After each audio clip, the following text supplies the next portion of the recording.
하나님의 이스라엘에게 평강과 긍휼이 있을지어다. 아멘.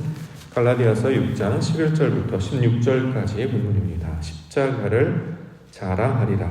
십자가를 자랑하리라 라고 하는 말씀의 제목입니다. 고난주간을 맞이하여서 제2차 전교인 특별 새벽 기도회를 우리가 한 주간 모였습니다.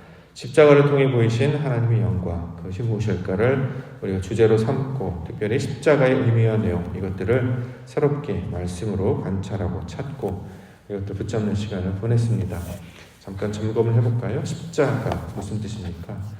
십자가라고 하는 것은 우리 마음이 하나님의 마음으로 바뀌는 것을 가리키는 말이었습니다. 그러므로 십자가는 모양으로 보면 고난과 고통처럼 보이지만 실제로 그것이 가지고 있는 의미는 반드시 우리가 받아야 될 복음의 내용이었던 것입니다. 왜 복음의 내용이 되는가? 십자가는 바로 하나님과 하나가 되는 것을 가리키고 있기 때문입니다. 나의 생각과 나의 경험과 나의 의가 무너지고 다 내려놓고 오직 하나님의 나라가, 하나님의 뜻이 우리 중심에 들어오셔서 주장하며 그의 인도하심을 따라 살게 되는 것, 따라서 십자가는 복음이었습니다. 십자가는 중심이 나에게서 하나님께 바뀌는 것들을 가리키고 있는 말이었습니다. 내가 주인이 되며 내가 중심이 되는 삶에서 하나님이 중심이 되며 말씀으로 인도함을 받아 사는 삶이 되었습니다. 그러므로 모든 것들을 나에게 적용하여서 더 이상 종교적인 어떤 행위나 율법을 따르지 아니하고 십자가를 통해 보이신 하나님의 뜻만을 붙잡으며 살아가게 됩니다. 자, 이것을 사도 바울은 오늘 말씀을 통해서 십자가 외에 다른 것은 자랑할 것이 없다. 다시 말해 십자가를 자랑한다. 이렇게 말씀하고 있는 것입니다. 14절 보겠습니다. 14절 그러나 내게는 우리 주 예수 그리스도의 십자가 외에 결코 자랑할 것이 없으니 그리스도로 말미암아 세상이 나를 대하여 십자가에 못 박히고 내가 또한 세상을 대하여 그러하니라. 자, 십자가를 자랑한다라고 하는 것은 그 내용을 살펴볼 때 결국 그리스도의 복음을 가리키고 있는 말이었습니다. 그리스도의 복음, 하나님의 나라, 그 진리를 우리 가운데 가르쳐 주심으로 나는 사라지고 오직 구속한 주만 바라보게 되는 것. 자, 이것이 바로 십자가의 본래적인 의미가 되는 것이요. 이것을 예수 그리스도의 사역과 그의 십자가 지심을 통해서 우리 가운데 기억할 수 있도록 그림으로 가르쳐 주신 것이었습니다. 그러므로 우리가 고난주간을 보낼 때에 감당해야 되는 것은 이 고난주간이나 이 십자가를 사람의 방식이나 세상의 풍조를 따르거나 이것을 흉내내거나 외식하는 것으로 감당하지 아니하고 그것이 의미하고 있는 본질을 따르며 그것을 찾고 나아가야 할 것입니다. 결국 자신이 변화되는 것, 자신의 자리에서 벗어나 하나님이 원하시는 모양대로 한 걸음 한 걸음 나아가려고 할 때 이게 고난주간의 진정한 의미가 될 것입니다. 따라서 우리가 해마다 맞이하는 고난주간을 맞이한다면 조금씩 성장하게 되는 거지요. 조금씩 하나님의 형상을 닮게 되는 것이고 하나님의 나라와 그 뜻이 우리를 주장하게 되므로 그 십자가 완성으로 점점점 충만하게 만들어가게 될 것입니다. 2022년도 고난주간을 보내면서 이전보다 더 충만한 모양으로 예전과는 다른 모양으로 한 걸음 더 성장하며 그렇게 하나님의 형상과 모양을 닮으시는 우리 거룩한 성도님들과 교회가 되기를 소망합니다. 자, 말씀을 통해서 우리의 상태가 어떻게 변화되었는가를 설명하고 있는데요. 12절, 13절 보겠습니다.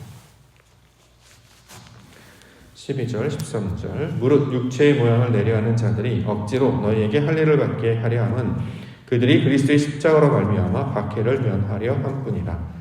할례를 받은 그들이라도 스스로 율법은 지키지 아니하고 너희에게 할례를 받게 하려 하는 것은 그들이 너희의 육체로 자랑하려 함이라. 자, 십자가라고 하는 것은 무슨 뜻입니까? 우리가 십자가를 진다 이렇게 표현하는데요.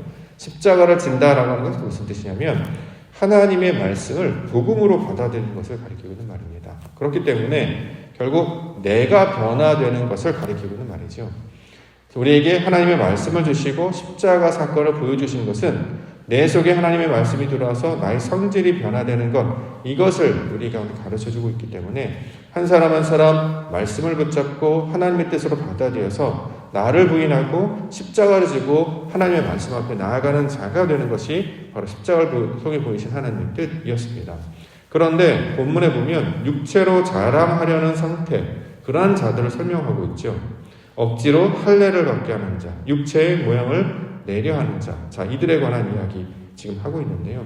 이들은 아직 자기 부인이 일어나지 않은 상태를 가리키고 있는 것이죠. 십자가라고 하는 것, 말씀이라고 하는 것은 내가 변화되는 것이었다라는 거죠. 그런데 육체를 따르는 자들, 모양을 따르는 자들은 자신은 하나도 변화되지 않고 자꾸 다른 것들을 언급하면서 다른 것들을 변화시키려고 한다라는 것입니다. 하나님의 나라가 내 안에 이루어져서 내가 바뀌는 것이 복음의 진정한 본질인데 자신은 하나도 바뀌지 아니하면서 다른 것들을 변화시키려고 하는 모든 시도, 이것을 모양을 내려고 하는 것이다. 이것은 육체를 따르는 것이다. 육체를 자랑하려고 하는 것이다. 이렇게 이야기합니다.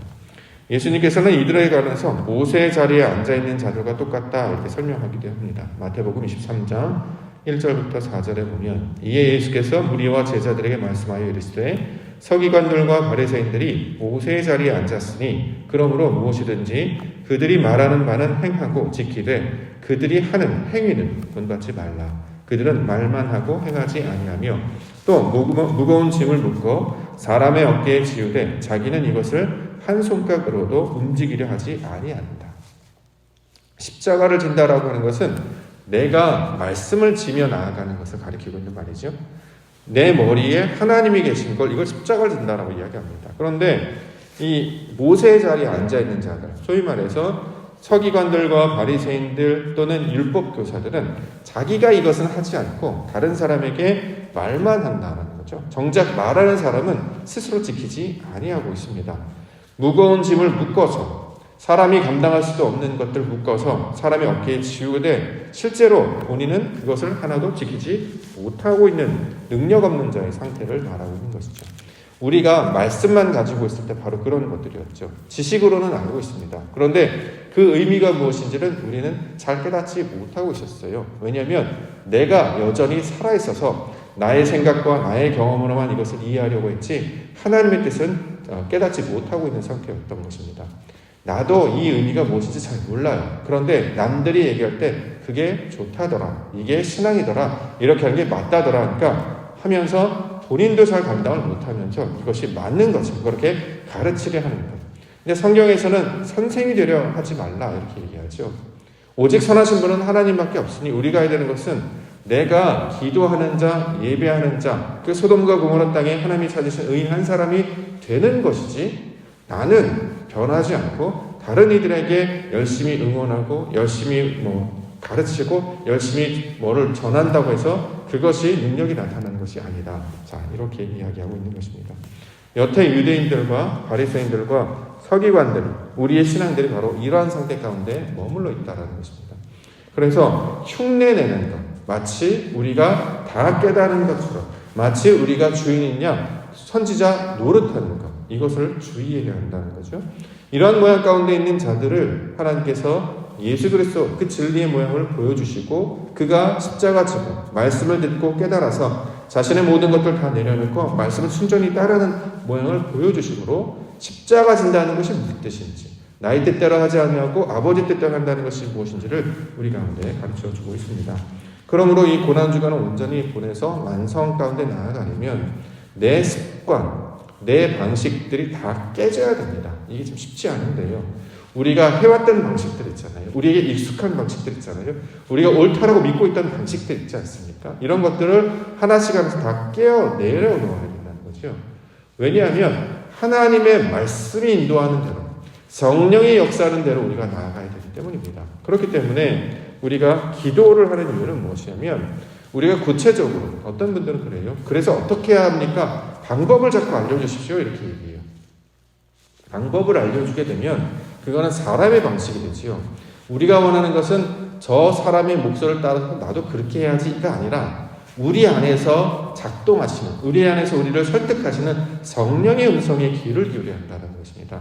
우리에게 감동을 주시지 않습니까? 성령의 감동으로 하나님이 원하시는 뜻을 따르게 하신다는 거죠. 그것을 의지하게 만드는 것이 우리가 해야 되는 일이지 우리가 누구를 가르치거나 누구를 인도하거나 할 수 없다라는 것입니다. 내가 예수님께서 빛으로 진리로 그의 모습을 보여주셨으니 우리도 그 모습을 받아서 빛으로 그 자리에서 예배자가 되고 기도자 되고 십자가 진 자가 될 때에 하나님의 역사가 나타나서 성령의 역사가 나타나서 각 개인 한 사람 한 사람에게 임하게 될 것이니 우리가 원하는 것은 내 목소리를 따르라가 아니라 그의 음성을 귀를 기울이라 이렇게 우리가 붙잡고 나아가야 하는 것입니다. 이걸 십자가를 진다라고 이야기합니다. 성령의 인도하심을 따라 하나님의 목소리를 따라 하나님의 나라와 뜻을 구하는 자로 서게 할 것, 이것을 십자가 지는 모양으로 설명하고 있는 것입니다. 두 번째는 세 사람에 관한 이야기하는데요. 15절 할례나 무할례가 아무것도 아니로되 오직 새로 지으심을 받는 것만이 중요합니다. 할례를 받을 것이냐 말 것이냐, 이건 다 사람이 하는 논쟁이라는 거죠. 할례를 우리 가운데 가르쳐 주시는 것은 우리의 마음이 어떻게 잘라지는가, 우리가 어떻게 죽어지는가, 어떻게 하나님의 뜻으로 바뀌는가를 설명하는 것이기 때문에 그것을 깨달았다면 할례를 받는 거나 받지 않는 거나 의미가 없다는 거예요. 몸에 어떤 흔적을 남기는 그 자체는 사람에게 아무런 영향을 나타낼 수 없다. 본질은 무엇이냐? 여기 나오는 것처럼 새로 지으심을 받는 것만이 중요하다. 속사람이 변화되는 것, 우리의 동기가, 우리의 목적이 바뀌는 것, 이게 율법의 목적이요 십자가의 목적이 된다는 거죠.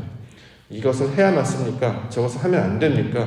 지켜야 합니까? 말아야 합니까? 속사람은 하나도 변화되지 않았어요. 여전히 자신의 의와 자신의 생각이 살아남아 있어서 내가 주인이 되고자 하는 것이 있다면 그것은 여전히 옛사람 가운데 있다는 거죠. 그런데 새로 지으심을 받는 자는 자신의 생각과 의지로 살아가지 아니하고 하나님께서 기뻐하시는 모양, 아버지께서 우리에게 인도하시는 그 모양을 따라 살아가는 자를 가리키고 있는 말입니다. 그러므로 이들라는 자를 그리스도 안에서 새로운 피조물이 되었다라고 이야기하죠. 이전에는 내가 판단하고 내가 결정했습니다. 그것은 맞아, 이것은 틀려, 해도 돼, 말아야 돼, 그렇게 생각했는데요. 이제는 외부에서 올려지는 말씀, 특별히 예배를 통해 주신 말씀을 통해, 특별히 우리 마음 안에서 말씀하시는 그 성령의 감동에 인도하심을 따라, 그 말씀의 가르침에 인도함을 따라 나아가는 자로 바뀌게 되는 거죠. 그러므로 사람의 영광을 구하지 아니하고 사람에게 기쁨을 구하지 아니하고 오직 하나님의 영광, 하나님의 기쁨을 구하는 자로 나아가게 되는 것, 이것을 새로 지으심을 받은 자들이다, 이렇게 이야기합니다. 예배가 바로 그런 것 아니겠습니까? 우리가 예배를 나오는 모든 목적은 하나님을 만나는 기쁨, 하나님을 만나게 되는 그 소망 가운데 나오게 되는 거죠. 교회에서 신앙생활을 하고 삶을 살아가는 모든 동기가 하나님께서 기뻐하시는 그 영광들을 찾아가는 구원의 과정으로 우리가 찾고 있기 때문에 늘 기대와 소망과 기쁨 가운데 나아간다는 것입니다. 이전에 종으로 있을 때, 노예로 있을 때는 늘 다른 사람의 목소리 때문에 해요. 누가 시켜서 누구에게 보이려고, 그러기 좋으니까. 그러다 보니까 사람의 힘으로 감당하려고 하면 결국 이 능력과 힘이 없어서 온전히 다 감당을 하지 못하죠.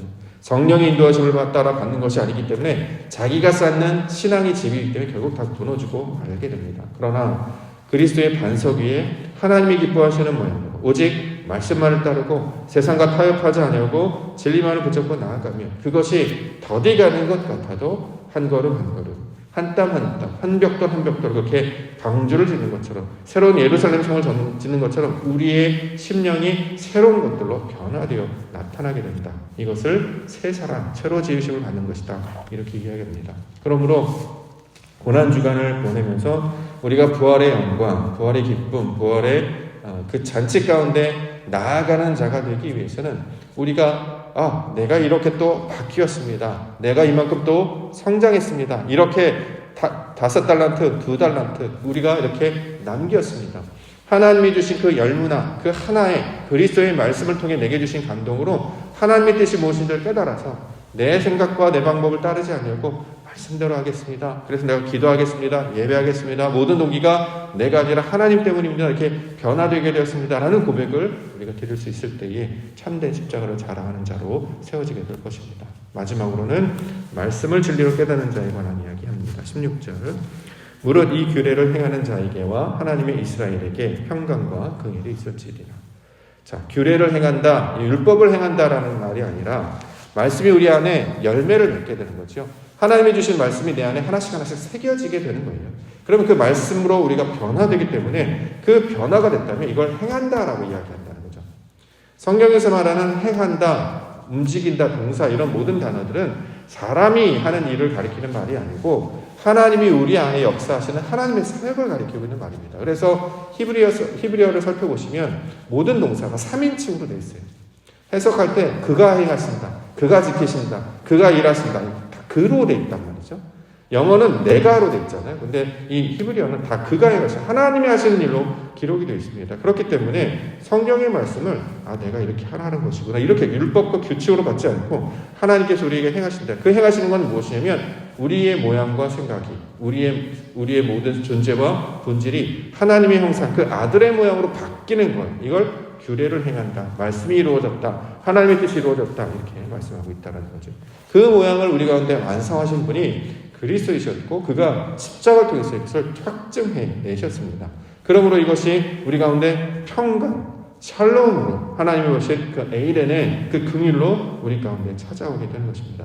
긍휼은 불쌍히 여기다 이런 뜻이 아니라요, 하나님의 말씀 우리 안에 들어가서 아버지가 아들에게 물려줄 때 이걸 긍휼이라고 이야기합니다. 우리는 보통 긍휼은 불쌍히 여기다, 어머 안 됐다, 동정하다 이런 느낌으로 봤는데 성경은 그런 의미로 쓴 말이 아니고 하나님께서 우리를 자식처럼 여기셔서 자신이 가지고 있는 유산을 물려주는 것을 긍휼이라고 이야기한다는 거죠. 자, 이것을 평강과 긍휼이라는 말로 우리 가운데 설명을 하고 있습니다. 이제부터는 우리가 조금 더 달라지게 되겠죠. 이전보다 많이 달라지지 못하더라도 한 걸음 더, 한 번 더 변화되게 될 것입니다. 그래서 나의 생각에서 자꾸 벗어나서 우리 친척 아비집을 떠나서 주님께서 말씀하신 그 산소로 우리가 바다의 상태, 광야의 상태에서 벗어나서 예루살렘 성에 한 걸음 더 올라가는 것처럼 사람의 그 바닥을 기는 뱀의 형상, 땅을 배로 기는 그 저주의 형상에서 벗어나서 조금씩 일어나 걷고 나중에 높이 나르는 새, 하나님의 말씀과 교통하는 자가 되게 하시는 그 영광 가운데 나아가는 그 모든 과정을 이 십자가의 복음의 이야기를 통해서 우리 가운데 설명하고 있습니다. 그렇기 때문에 내가 한 것이 없으니까 십자가밖에 보이지가 않는 것입니다. 내가 이것을 했다면 내 이름, 내 능력, 내 지식, 내 경험을 자랑할 수 있었겠죠. 근데 사도 바울은 내가 자랑할 게 아무것도 없다, 그분께서 다 하셨기 때문이다. 그래서 다른 말로는 이것을 가르쳐 은혜다 이렇게 이야기하고 있는 것이죠. 세상 사람들은 십자가 그러면 무서워합니다.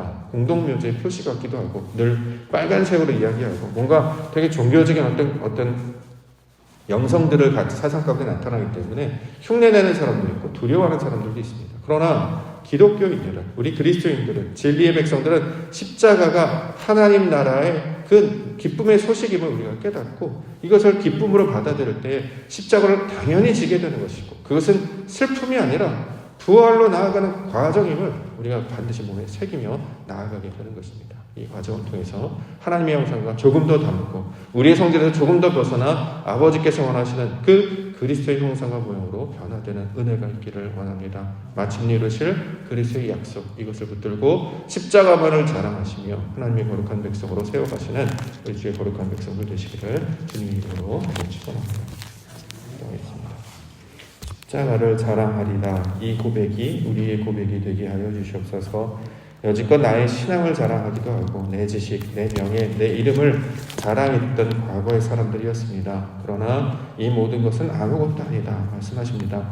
바람을 잡는 것과 같고 세상의 것들은 그럴 때가 다 있었습니다. 그러나 하나님이 말씀하시는 때는 오직 새로 지으심을 받는 그때임을 십자가를 통해서 말씀해 주셨습니다. 내가 죽고 말씀으로 살아나는 일, 내가 모든 것이 사라지고 하나님의 은혜로 살아나는 일, 이것을 모두 기대하게 하여 주시옵소서. 이전 것은 다 사라지고 새 것이 되게 하여 주셨사오니 그 십자가를 기쁨으로 지고 복음으로 여기며 하나님 나라 큰 백성이 됨을 기뻐하며 주님과 동행하며 나아가는 소망으로 우리를 붙잡아 주시옵소서. 마침내 주께서 우리에게 보이셨던 그 부활의 영광 우리도 맛보기를 원하오니 하나님의 말씀을 붙들고 믿음 가운데 나아가는 자들 가운데 새 소망을 주시고 하나님의 영광을 경험하며 나아갈 수 있도록 인도하여 주시옵소서. 거룩하신 예수 그리스도의 이름으로 간절히 기도 올립니다. 아멘.